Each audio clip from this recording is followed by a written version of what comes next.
Let's get started with part 3 of lab 3. So for this part of the lab, you're once again going to be looking at a geologic cross-section. So we're cutting away the earth and we're looking at it from the side. But in this case, we're going to be introducing a new idea, and that is something called an unconformity. So let me explain what an unconformity is, because you're going to be looking at some of these here. So I'm just going to do a little drawing here. So a lot of times when sedimentary rocks are laid down, they're laid down as kind of horizontal, or layers like this. It could be sandstone or shale or something else. But sometimes they get pushed together by strong forces. They get pushed on either side, and they get folded up into something that looks more like this. Once again, this could be a sandstone, a shale, maybe another sandstone underneath.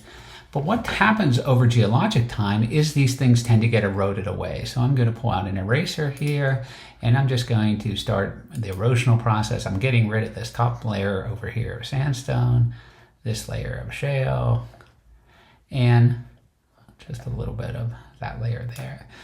And now I'm just going to, so that's all been eroded away over time, and now I'm going to draw in a new surface of the land. So this is something that we call an unconformity.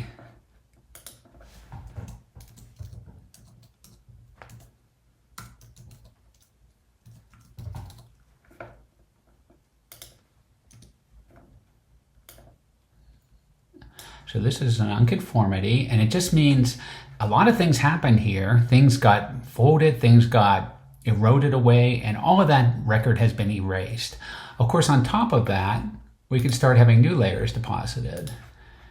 We could have a new layer of sandstone, a new layer of shale, and of course these are going to be laid down horizontally, because that's how sedimentary rocks are usually deposited. But in between here, we see these layers are coming up, and all of a sudden they hit this unconformity, and they're at a certain angle here, and now they're back to horizontal. And that could happen again and over again. But part of your job here is going to be to find the two unconformities here, and then see, and then make some observations on it. So now that we know what an unconformity is, let's go back to the instructions. And it says list all of the layers above and below the unconformity. So there's a newer unconformity and an older unconformity. So your first job is to take a look at this and see where you see this sort of pattern, where things kind of hit another layer. And just to give you one example, this is the newer or younger unconformity here.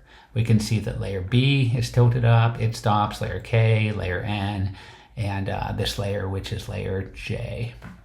So this is one example of another unconformity, but there's another unconformity underneath that.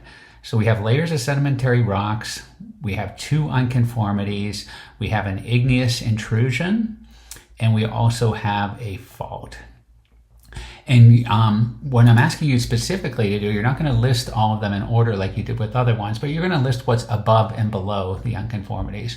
So any layers that touch the newer unconformity, and we started to list those, but there's one layer above it, and then you're going to have 1, 2, 3, 4 layers that touch below it. So you should list those there by their letter, and the same with that older unconformity that you find.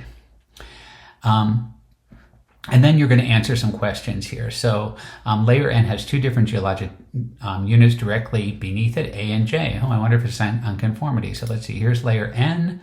I can see here's A, it touches A right here and here, touches J right here and here. So the question is that an unconformity? And if it's not an unconformity, what's going on there?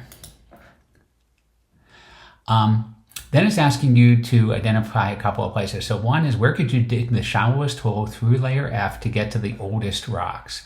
So you have to think, you don't have to list them all this time, but you have to think about where the oldest rocks are directly under this layer F that touch layer F. And you'll want to put that on your map with a thin arrow.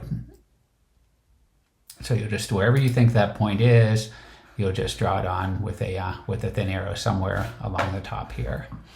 And then it also asks you where could you dig the shallows tool through layer F to get to the rocks closest in age to F. So those would be the rocks closest in age to F would be the ones that were deposited shortly before F was deposited. It could have been a while, but in other words, what is the youngest rock below F? So you want to put on another, what do I ask for this time? A thick arrow. So the first one's a thin arrow and then a thick arrow. So somewhere on here you'll put a thick arrow to show where you would dig through the least thickness of F in order to get to the youngest rock layers.